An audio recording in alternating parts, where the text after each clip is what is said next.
Hey, Tayquon, it's Trevor Groves from CUTigers.com. Just how has the transition been for you, moving from the defensive side over to the offensive line? And did you have any nerves at all going into that Wake Forest game or in front of the fans for the first time on Saturday on the offensive line? To start with, I would say the transition has been really good for me. It's definitely been a challenge making sure I pick up on the technique and the playbook and stuff like that. My very first game, like at Wake Forest, it was very nervous for the first time. But like kind of like as the game started to go on, I started to kind of settle down and just kind of like home in on my technique and my plays.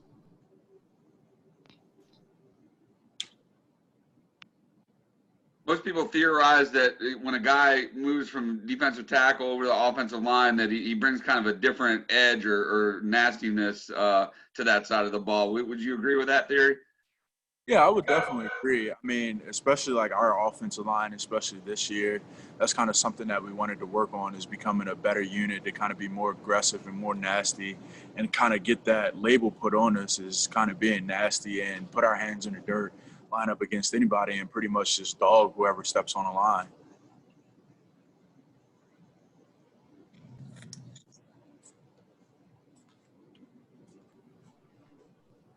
Anybody else got anything for Take One?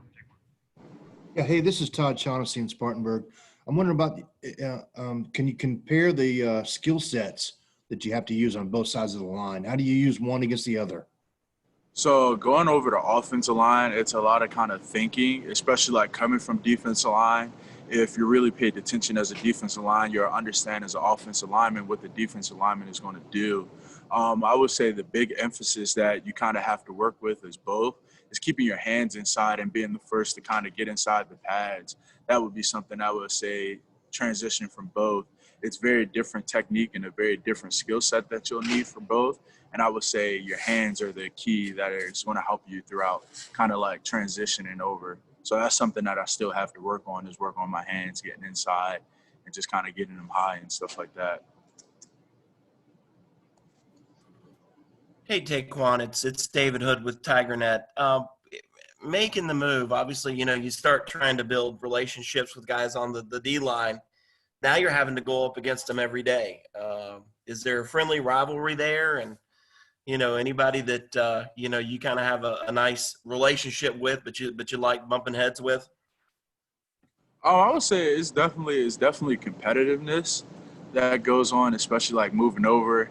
We joke about it all the time, talking about. I always ask them, so we're not friends no more, and they be like, nah, not while we're on the practice field. And then it's just we try to stay together and just keep in contact with each other. As far as like relationships goes, I wouldn't say anything has changed. We definitely compete every day on the practice field against each other. So I mean, it's very fun going against the guys who I practice with majority of the time.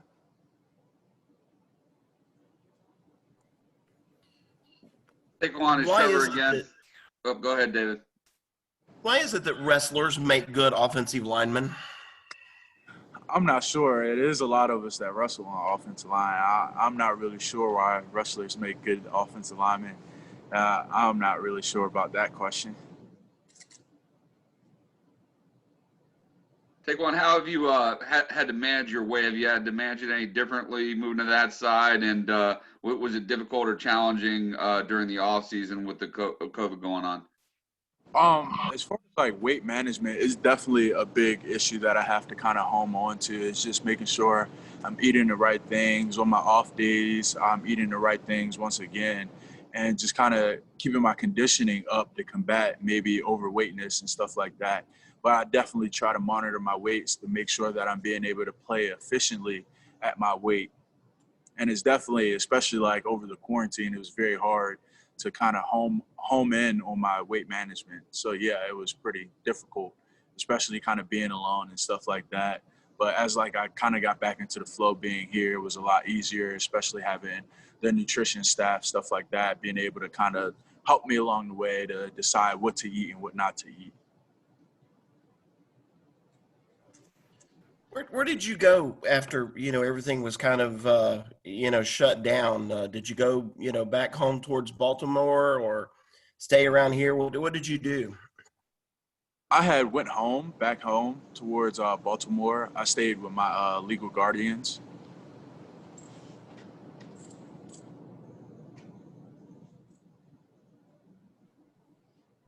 Anybody have anything else for Tayquon? Tayquon, it's Trevor again. I grew up near Baltimore too. Was there any amount of culture shock for you coming down to South Carolina last year as a freshman? Did you have to adjust to the different culture down south at all? I wouldn't say it was a culture shock. I kind of grew up in like a kind of sense, like I went to St. John's my freshman year and I transitioned back towards Williamsport. I wouldn't say it was a culture shock. I was very exposed to different types of cultures growing up. So I wouldn't say it was a culture shock or anything like that. It was definitely getting used to everybody being nice to you from kind of coming from Baltimore. It's a very big difference, I would say. Right, just a lot of subtle differences, I imagine.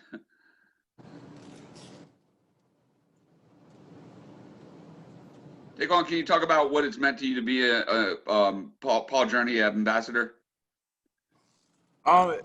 Being a Paul Journey ambassador is kind of like it's kind of like being honored in a special way because it means that people recognize you as a leader. And I may not be the most vocal guy on the team, but I try to lead in a silent way, I guess, and just try to do my part for the team. And Paul Journey has definitely kind of helped me develop as a young man towards making greater strides as a man.